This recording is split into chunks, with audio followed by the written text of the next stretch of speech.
right. Today's lesson is going to be on perimeter and area, and it's kind of a follow-up to two lessons that I've done over the last several weeks. If you find this lesson to be a little more challenging than you're ready for, you could go back and review some of those earlier lessons to kind of help you out. I will also say, my name is Ann Scanello. I'm a tutor for the Seeds of Literacy program. And the lesson that I put together today should help you be successful with a number of the packets that you'll be receiving through the Seeds of Literacy program, but specifically the geometry and algebra packets is where you usually see the perimeter and area problems. So let's go ahead and get started. Quick review, what is perimeter and what is area? Okay, what is perimeter and what is area? Perimeter is the distance around any kind of a geometric shape. And so if you remember, to get the distance for perimeter, we just add up the lengths. So if we were told that this side was 2 feet and this was 3 feet, 2 feet, and this other side over here was 3 feet, we would just add those numbers together to get our perimeter. But the area is the space inside a figure. So the perimeter is the distance around, the area is the space inside. And we can get our, there we go. So the area is also not measured, like let's say for instance, our square or a rectangle was, the units were in inches. The perimeter, your answer is always going to be the total number of inches to go all the way around the figure. But the area is going to be measured in square units. So we would never say the area is a certain number of inches or a certain number of feet. Instead, we would have to say that it is square inches or square feet. So let's pretend like this top figure, it's a centimeter. And so this would be 1 centimeter square. It just means it's 1 centimeter wide and 1 centimeter tall. This square down here, while it's 2 centimeters wide and 2 centimeters tall, you can tell that 4 square centimeters fit into it. So we would say the area is 4 units squared or 4 centimeters squared. Similarly, this square is 4 centimeters wide by 4 centimeters tall, but we can fit 16 of those square centimeters into the larger square. So we talked last week about formulas, and our formula to find the area of a square would be to take the measure of the base right here, which would be 4, and the height was 4. We would multiply those two together. That's a faster way to get the answer of 16 units square. One problem that we have when we're talking about area is that not all geometric shapes have square corners on them. So we can't always just count up the number of square units. So instead, there are a number of formulas that we're going to use to help us calculate the areas. This is a formula page that just kind of puts that all together for us in one place. This was actually off of the, I believe it was the Seeds packet for geometry. So if you had that packet, this would be a good page to cut out and kind of save for notes for the future. Also, I'm going to say when you're taking the GED, you will have a formula page that is offered to you on the computer. I'm going to show you what that's going to look like in just a minute. But all these formulas, don't be intimidated because they will be available to you on the GED. So I just wanted to... Let me Yes. just also add that if Suzette, if you want to request it, I can have that formula sheet emailed to you also. Oh, nice. Thanks, Chris. Okay, so I wanted to talk about a couple of things. I like this version of the formula page because it's got examples of each of the geometric shapes. And it's got formulas for perimeter, and we're going to talk about that as we practice some problems, and formulas for area. And again, we'll talk about that as we get into the lessons. I just wanted to really highlight that circles are different types of shapes. They don't have straight lines, and so their formulas to calculate perimeter and area are very different. They look very different than these other geometric shapes that have got straight sides. So just be aware of that. Also, in some of these area formulas, they talk about the height, and I just wanted to clarify that the height of any figure is a line that's perpendicular to its base or extension. And by perpendicular, I mean that it's going to have a right angle or a 90-degree angle. We'll have some examples of that in just a minute. Here are some more area and perimeter formulas. This is for the parallelogram and the trapezoid.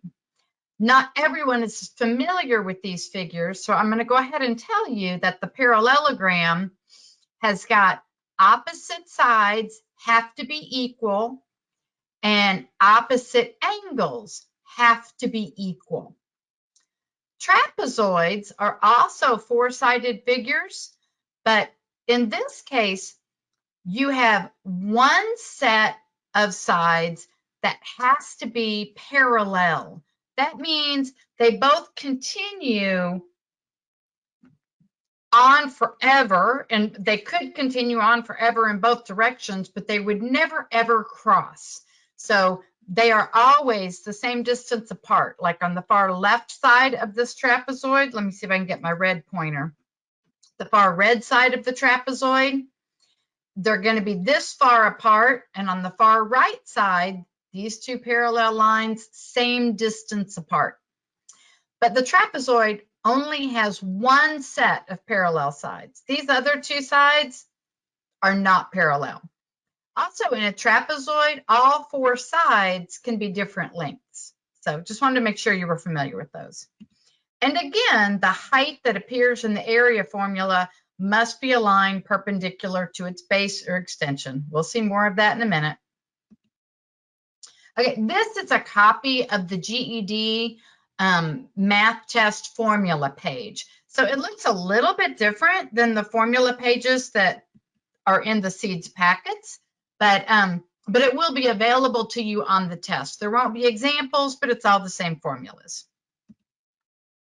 So one more thing before we get started on solving problems, I wanted to look again at this slide and talk about the fact that perimeter only has one dimension. In my brain, when I have a perimeter problem, I know that when I'm calculating the perimeter, I could always rearrange it to be a straight line. The perimeter is always the distance around something.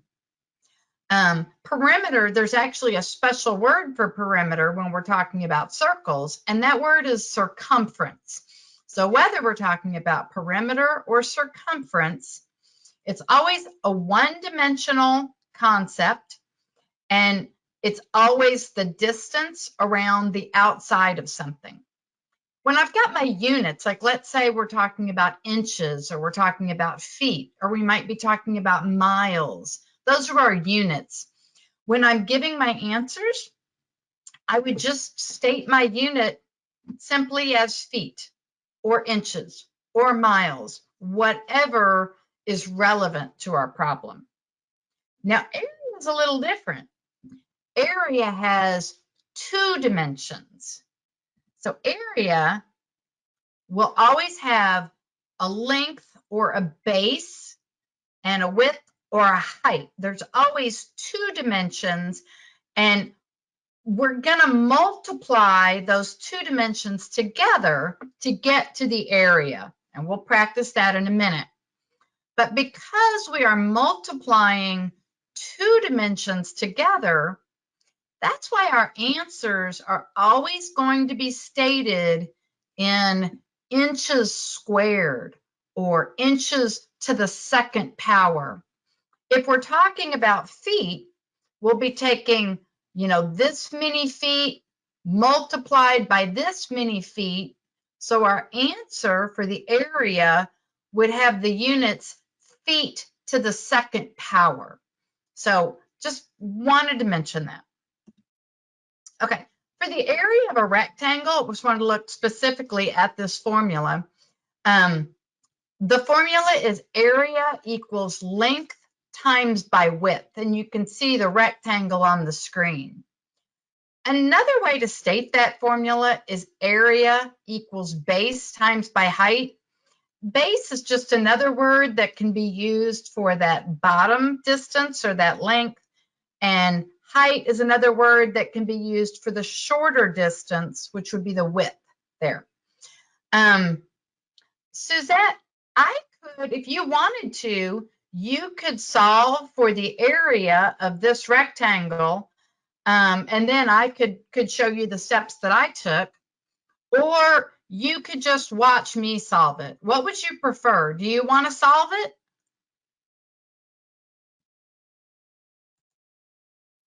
I'll watch. Okay. It's funny. I always expect students to say, I would rather watch, but I've had a number that wanted to share.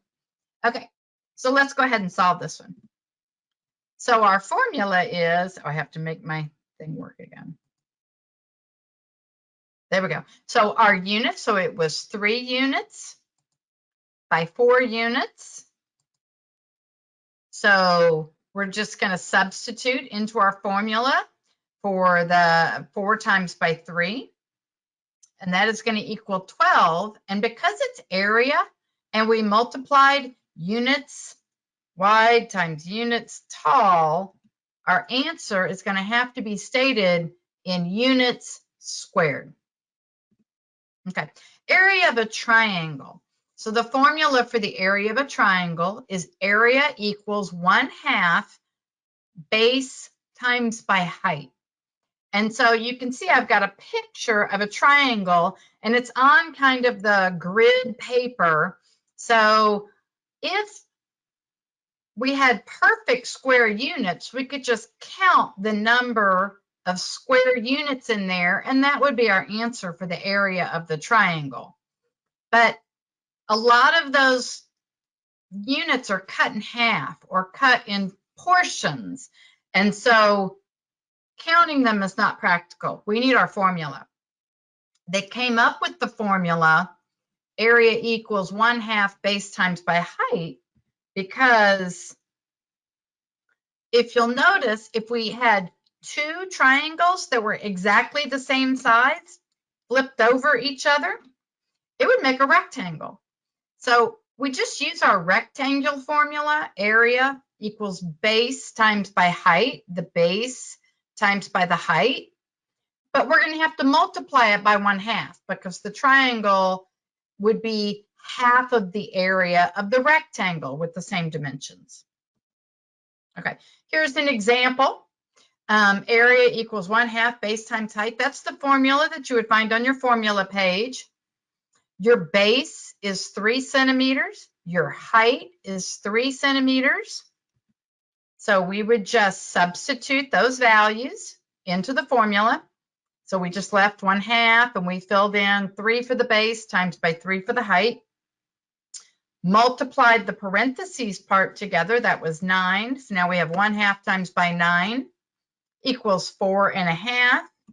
And because it's centimeters, we're always going to state the area as 4.5 centimeters squared, or to the second power. Okay, triangles. I want to talk again because in this example, the tallest part of our triangle reached from our base So right up here at our tippy top, and so this was our height. So this side of the triangle was also the height of the triangle. A lot of these examples, that's not always the case. Whoops, that's not good. Okay, let's get caught up again.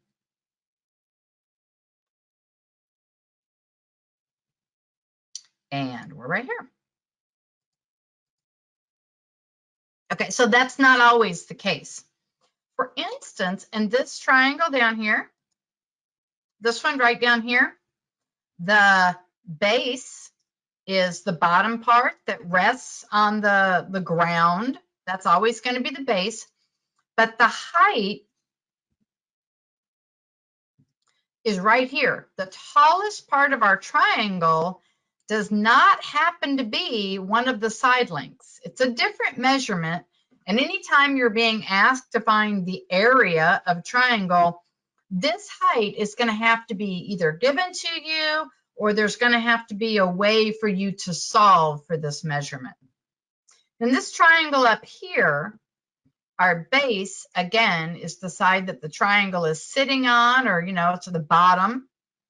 But the height doesn't even touch the base.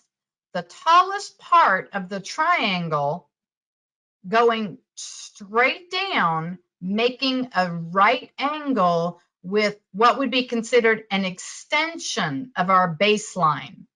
So that 39 yards would be the height that we would use in order to calculate the height. But the base would still be the 56. We wouldn't include that dashed part of the line. Same thing for this one on the far right. Our base is that distance between the letters E and F, but our height is from the extended line off of the base, going up at a right angle, straight up to D, and that would be our height right there. Okay, parallelograms and trapezoids. A little bit different. Both of these figures have got two bases. So the triangle always just has one, whichever side it's resting on, but parallelograms and trapezoids always have two bases. So the parallelogram, because we said opposite sides are equal, the base measurements are going to be the same. So in our formula, we're going to see in a minute, it's the same formula. Area equals base times by height. Because these two base measurements are the same, we're just going to use whatever that measurement is. It's pretty simple. Our height for the parallelogram, again, is we draw a line from the base to the tallest part of the parallelogram, and that's our height. It looks like on this figure that we have two heights marked, but they're always going to be equal. In a parallelogram, opposite sides are parallel. So from any spot you find on the base, if you draw a line down perpendicularly, it's always going to be the same distance. So parallelograms, we find our bases, we just pick one, we're going to multiply it by the height. Trapezoids are trickier though. Trapezoids have two bases. The thing though is the two bases are different lengths. So we have to figure out one kind of the average or the medium distance for the two bases. So, and I'll show you an example of doing that in just a minute. But our height, again, we just have one height measurement. So when the formula tells us to multiply by height, we'll just have that one to choose from. Okay, for the parallelogram, here is the example that we worked last week. Not sure that we're on this page.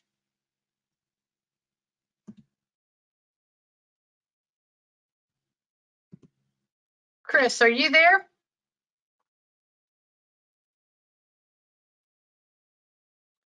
Chris, can you hear me? Okay, Suzette, I'm going to ask you. On my screen, I show parallelogram example, but on the screen that I think is what you guys are looking at, it's showing understanding base and height. The screen you're looking at, does it say parallelogram example?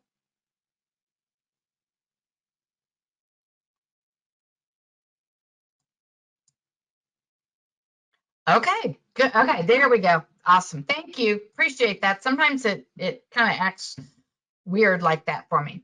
But here's our parallelogram. So the first thing we have to do is find our base, and that's the distance, that's our base. For the height, again, all heights have to be a right angle from the base or its extension. So this distance is the height, and they've told us that was 4.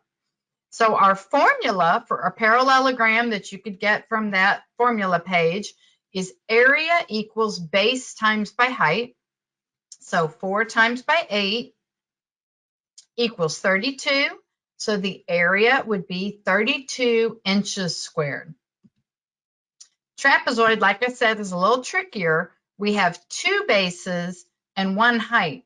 So the formula is a little different.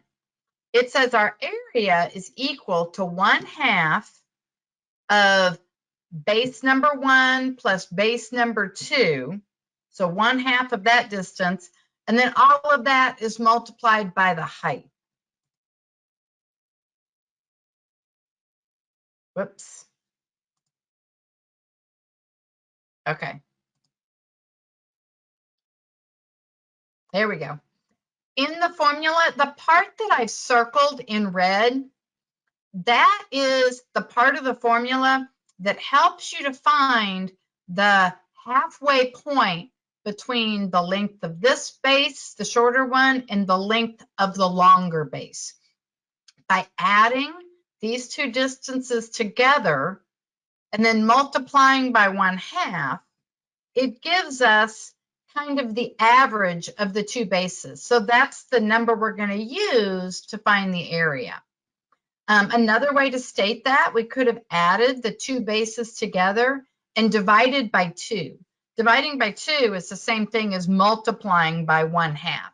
And that would give us kind of the average of those 2. Okay, so here's our trapezoid example. So we have to find the bases and mark our height. So because we have 2 bases, we need to find the halfway point. So the formula says that we're going to take base 1 plus base 2, and 12 plus 18 would equal 30. Oh, something else, Suzette, I forgot to mention. In this lesson, a calculator is really helpful, especially when we get to the more challenging problems. Definitely recommend a calculator. But 12 plus 18 would equal 30. So if we were to say 30 times by 1/2 or 30 divided by 2, that would be 15. Is kind of the average or the middle point between our 2 bases. I put a number line here at the bottom to show that 12 and 18, the middle point of 12 and 18 is 15. That's the same thing that we get if we do base 1 plus base 2 times by 1/2. So now go ahead and solve the problem on the right side of the screen there.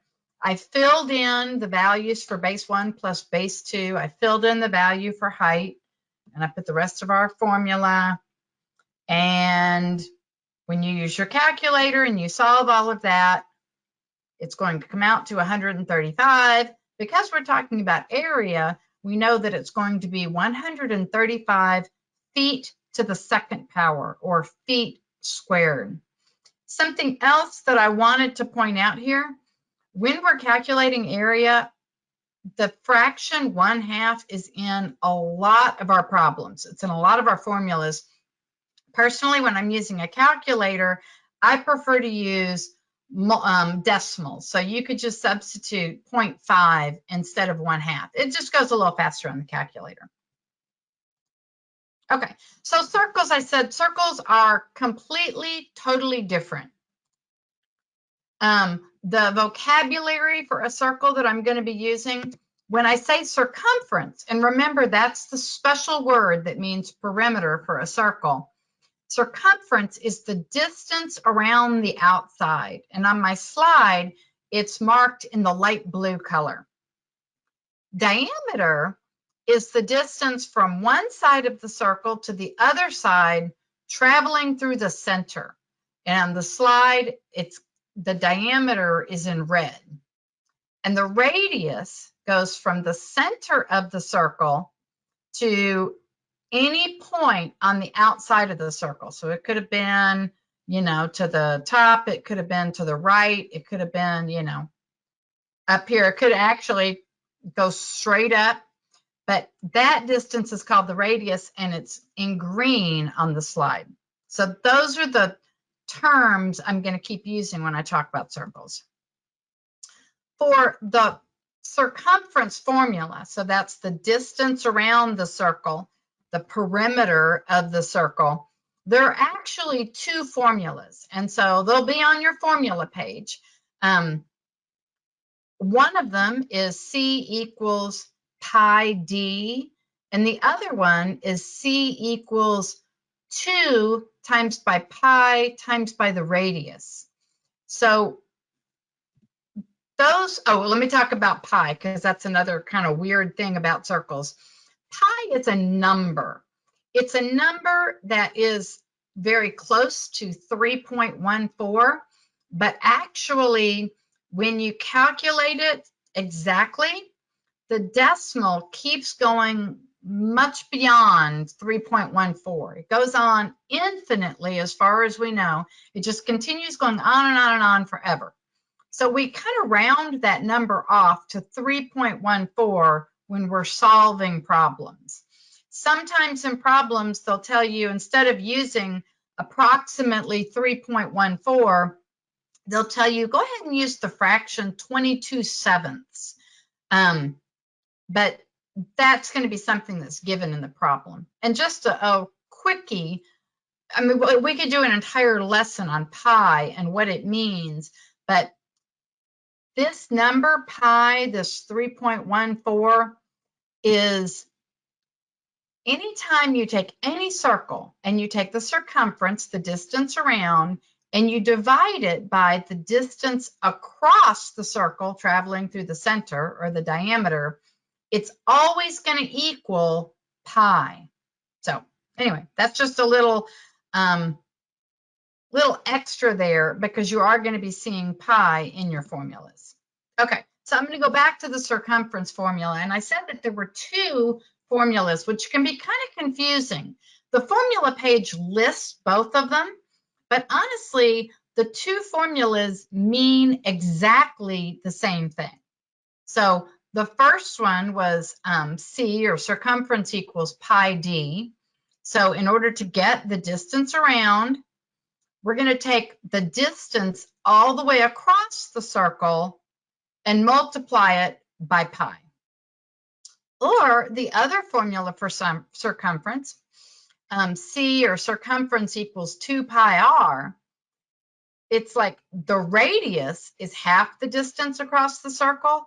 So if we multiply that by 2, so if we had 2 radiuses, so that's where 2 times by r comes from, 2 radiuses, times by pi, that's also going to be the circumferences.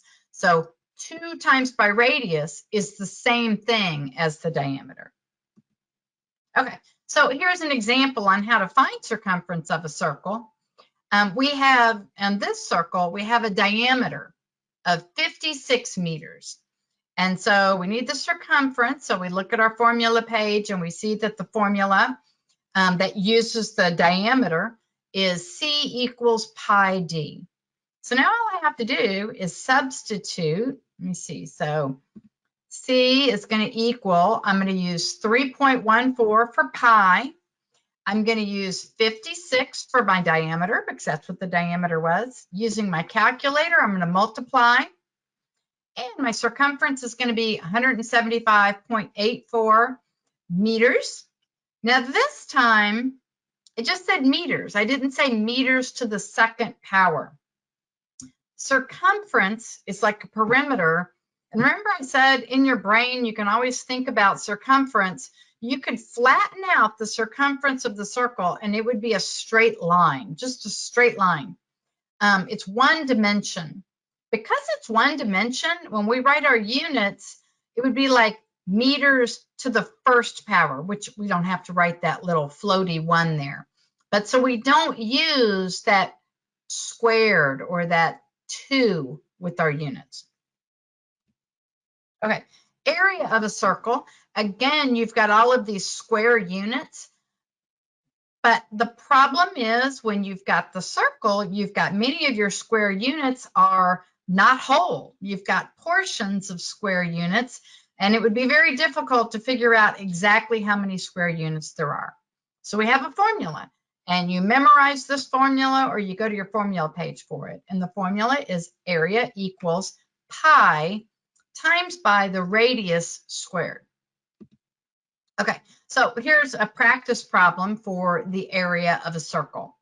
So on this one, the diameter is 10 and the formula only talks about radius. There is no formula for area that has the diameter in it. So we have to figure out what the radius is going to be. Well, if the whole distance across the circle is 10, half the distance across the circle is going to be 5. So now all we have to do is substitute the numbers for this problem into our formula. So where it said radius, we put the 5 in there. Now we use our calculator and we solve. I did the 5 squared first. That's the same thing as 25. And we multiply those figures together, and our answer is 78.5 inches squared. Again, area, we're multiplying 2 dimensions by each other, and so our units are going to be squared. Okay, so these are the challenge problems now. So these are multi-step problems that are more difficult than the basic problems that we just reviewed. Okay, the first one is a word problem. It says a standard piece of copy paper measures 11 inches long by 8.5 inches wide. Is the area of a piece of this paper larger than 100 square inches? First thing I did is I underlined in red because I asked myself, what is the problem actually asking? And so that's what they're asking. Next thing I do, whenever I have a word problem in math, I don't care what kind of a word problem it is, I always draw a picture. And after I've drawn my picture, I label any information that they give me in the problem. Like in this problem, it said that my paper was 11 inches by 8.5 inches long.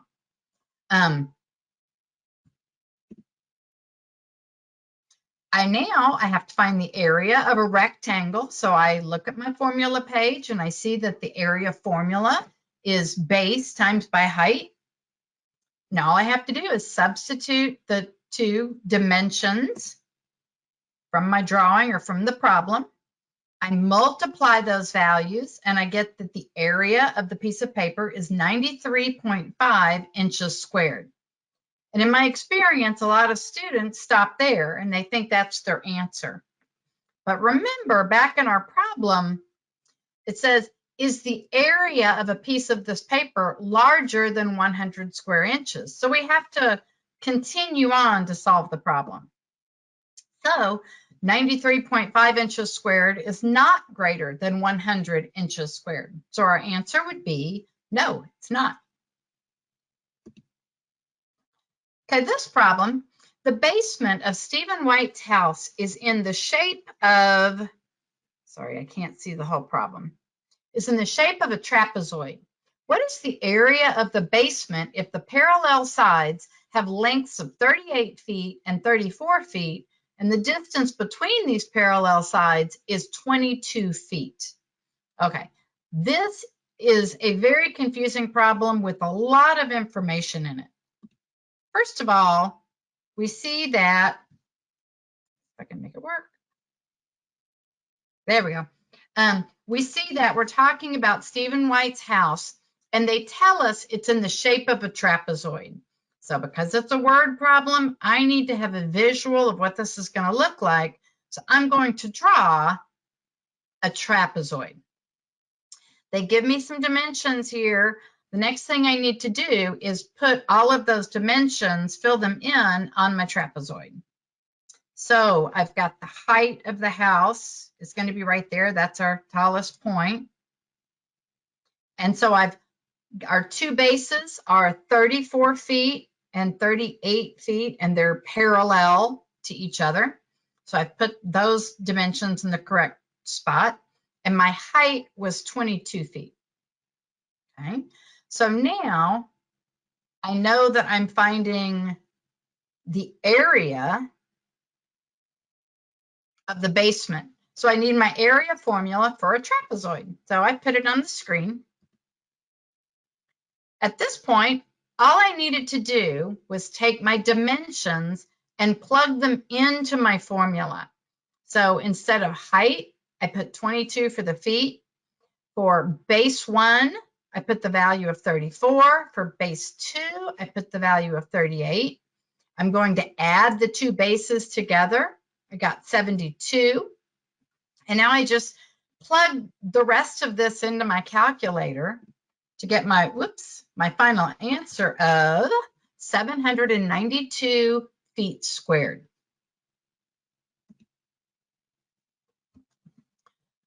This one is not quite as tricky because it's a rectangle, and we work with rectangles much more than we work with trapezoids, and it's a lot more straightforward. It says, how many square feet of paneling will be needed to cover the wall drawn below? So I also like this problem because they drew the picture for us. That's very helpful. So I know that I've got a couple of shapes here.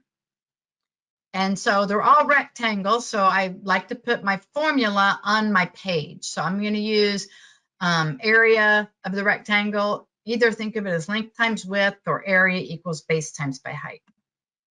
So first thing I have to do, I need to figure out the whole area of the wall. That's the bigger rectangle. And so I'm going to plug in the base and the height, 15 and 8, multiply them together. And I figured out that the area of the wall is 120 inches squared. Next thing I need to do is calculate the area of the door. And the door is 3 feet by 7 feet. So I'm going to multiply those together to figure out the total area of the door is 21 inches squared. Now I have to figure out the area of the paneling because, of course, the paneling is not going to cover up the door. So I need to take the wall area and subtract out this space or the area for the door. And when I subtract 120 minus 21, my answer is 99 inches square. That's how much paneling I would need. This is a different kind of a problem. It's not a word problem, but I actually had some of these problems in my perimeter lesson a couple of weeks ago, and they were very challenging for my students. So I thought we should probably review some of these as well. Okay, we need to calculate the perimeter, and while we're at it, we're going to go ahead and calculate the area of this figure. The problem is we don't have a perimeter formula or an area formula for this weird shape. So the first thing we need to do, and we're going to start with the perimeter, is we've got some missing information. So we need to figure out what the missing information is. So the perimeter, like I said, is always going to be the distance around a figure. So if this was in our yard and we needed to build a fence around it, how much fencing material would it take? And most of our lengths are marked for us, but not all of them.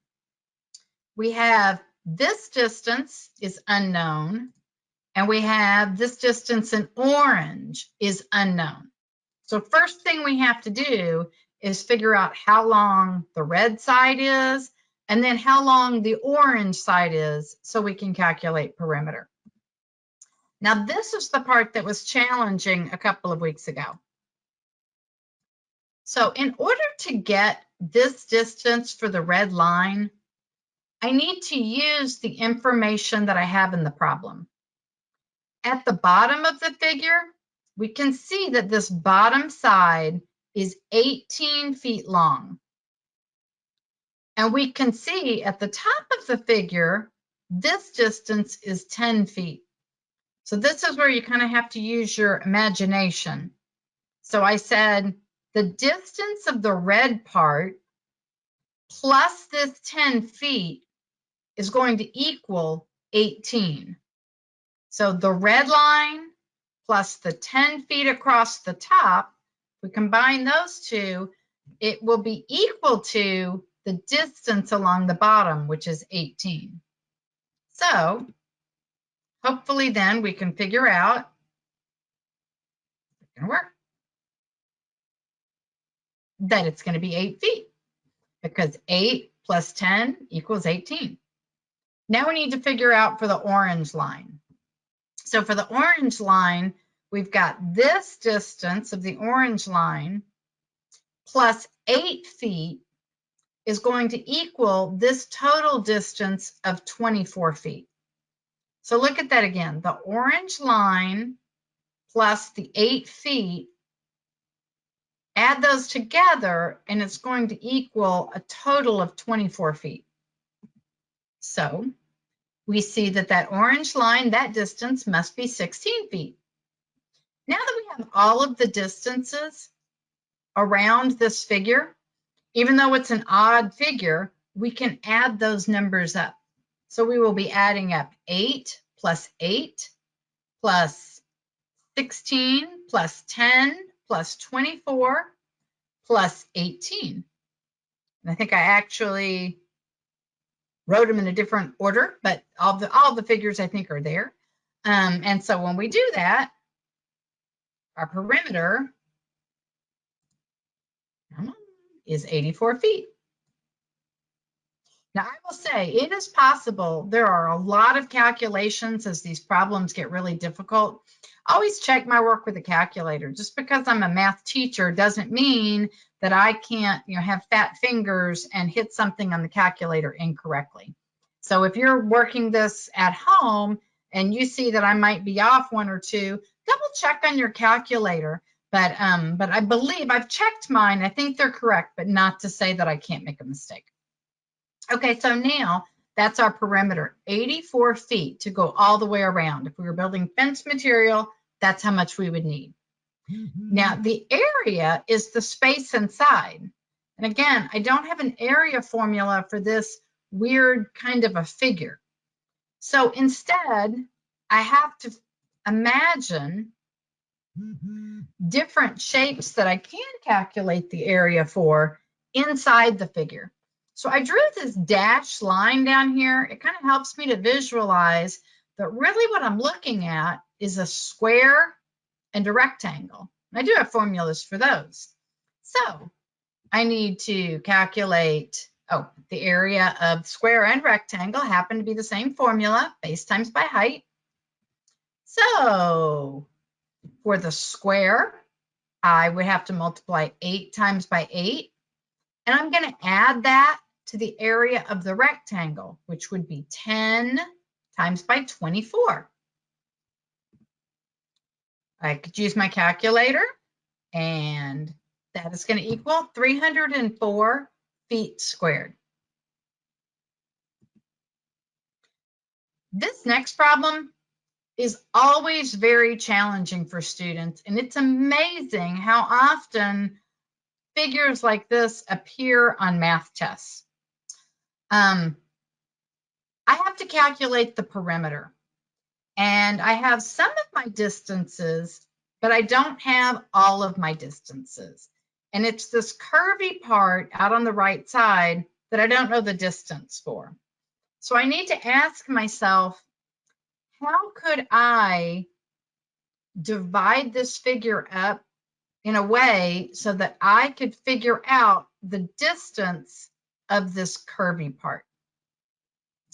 And so the first thing I do is I think about a circle. If I had a circle, that curvy part, half of the circle makes up that curvy part that I need the distance for.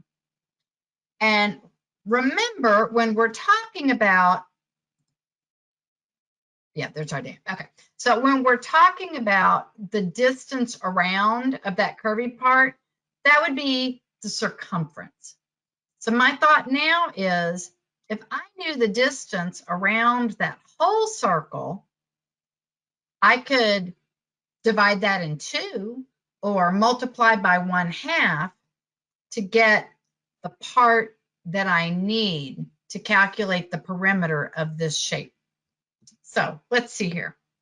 The formula now, I need the circumference, distance around the circle. My formula for my formula page says C equals pi times by D.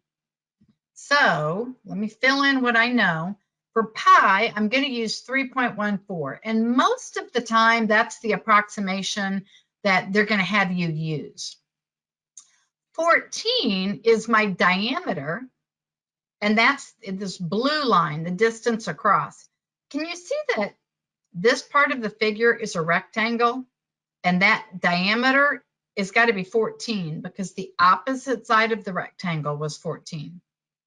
So 3.14 times by 14. I put that into my calculator, and I see that the circumference, the distance around the whole circle, is 43.96.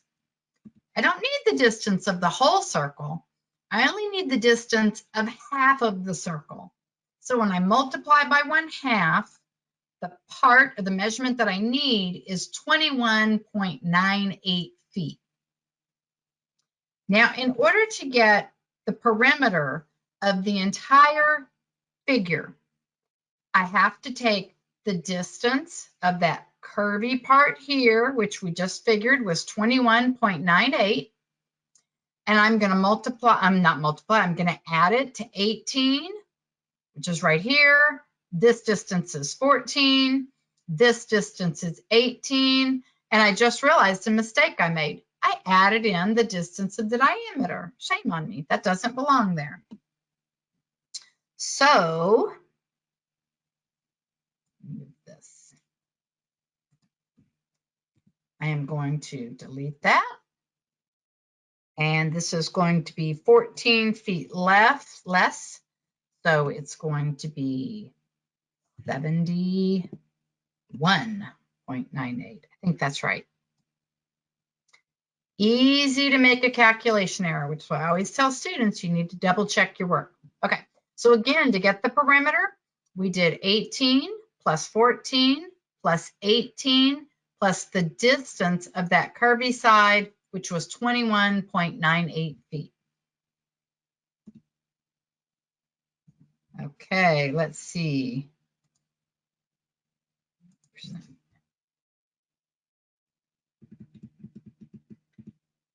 There we go. Okay, now we have the same figure. We have to calculate the area. And again, it's amazing how many times you will see a figure like this on a math test and be asked to calculate the area inside. Again, we don't have a formula for a weird shape like this. So we imagine that we've got actually a rectangle plus a half of a circle or a semicircle. And so we're going to start with the semicircle. We know that the diameter would have been 14 feet. To get the area of a circle, I'm going to have to use the formula area equals pi r squared, the radius squared. The radius will be 7 feet because it's going to be half of the 14. There's my formula, area equals pi r squared. So I'm going to calculate the area of the semicircle. Area equals pi r squared. I'm going to substitute the values for this problem. So the whole circle would have been 153.86. I just want the semicircle, so I'm going to multiply that times by 1/2. To get the area of the semicircle is 76.93 feet squared. But that's not the whole shape. I also need the area of the rectangle. And to get the area of the rectangle, it's going to be base times by height. 18 times by 14, which is going to be 252 feet squared. To get the area of this entire figure, I'm going to take the area of the semicircle and add it to the area of the rectangle. And my answer was 328.93 feet squared. This is a similar problem. Again, we're just going to calculate the area of this figure. Again, we don't have a formula for a house-shaped picture, but I can imagine this shape divided into figures, geometric figures that I do have formulas for. So a triangle and a rectangle. Let's do the triangle first. So I'm going to have to identify the height. That's the tallest part of the triangle, going in a perpendicular line up from the base. And so you can see they've marked for us that our height is 9 feet. It's not uncommon for them to mark that height way over to the right, but we know it's this distance that we're talking about. And for the base of the triangle, it's the other side of the rectangle. We know it has to be 21 feet. This red line is going to be 21 feet, just like the black line at the bottom is. So our formula for the area of a triangle, 1/2 base times by height. So we just need to substitute the values from the problem. 1/2 times by 21 times by 9 is going to equal 94.5 feet squared. Now we have to figure out the area of the rectangle, base times by height. So that's just going to be 21 times by 10. It's going to equal 210 feet squared. I need to take those two areas and add them together to get the area of the entire house. And so that would be 304.5 feet squared. I think we have time for one more problem. I want to finish up in an hour, but we'll go ahead and hopefully we can get through this one. This was a really, really tricky problem. As a matter of fact, it was such a tricky problem. I'm going to go to the next problem because it's similar, but not quite so involved. Okay, let's jump to this one. It says, Michelle drives her remote control car around a square track. Each side of the track is 30 feet long. How many times does the car need to go around the track to go a total of 1,200 feet? Well, there's a lot going on in this problem. First of all, though, it's a word problem, and I have to have a picture. So it said that my track is in the shape of a square, and then it also said that each side of my square is 30 feet long. So let me see. It said Michelle drives her remote control car around the square track. So it sounds to me like we're going on the outside of the square track. So we must be talking about perimeter. Let me see. Each side of the track is 30 feet long. How many times does the car need to go around the track? Okay, so we're talking about perimeter.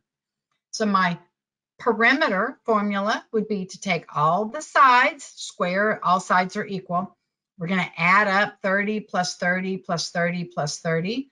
Faster way to do that because we know same measurement. 30 times by 4 equals 120 feet. So when she's racing her remote control car to go all the way around the figure one time, she's traveled 120 feet. But the race, she has to go a total distance of 1,200 feet. So my question says, how many times does the car need to go around? How many laps to go a total distance of 1,200 feet? So I'm going to have to take my 1,200 feet and divide it by the distance for a single lap to figure out that she would have to make 10 laps. So I think that's the last problem that we have time for today.